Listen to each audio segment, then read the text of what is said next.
everyone, இந்த வீடியோல நம்ம எதை பத்தி பார்க்க போறோம்னா 10th standard social science most important 2 mark 5 mark 8 mark time line map இது எல்லாமே இந்த வீடியோல பார்க்க போறோம். ஸோ இதில் வந்து பார்த்தோன்னா எல்லாத்துலேயும் இம்பார்ட்டன்ட் கொஸ்டின் மட்டும் அனலைஸ் பண்ணி கொடுத்துருக்கோம். ஸோ இந்த கொஸ்டின் எல்லாம் நீங்கள் நல்லா தரவு படிச்சுட்டு போனீங்கன்னா கண்டிப்பாக உங்களுக்கு சோஷியல் எக்ஸாம் ரொம்ப ஆல்மோஸ்ட் ஈஸியாக தான் இருக்கும்.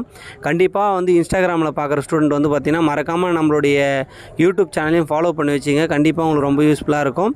இந்த வீடியோ யூஸ்ஃபுல்லாக இருந்தால் 10th ஸ்டூடெண்ட் உங்கள் எல்லாருக்கும் உங்கள் ஃப்ரெண்ட்ஸ் எல்லாருக்கும் ஷேர் பண்ணி விடுங்க. மறக்காமல் நம்ம யூடியூப் சேனலை சப்ஸ்கிரைப் பண்ணி வச்சிங்க. தேங்க்யூ.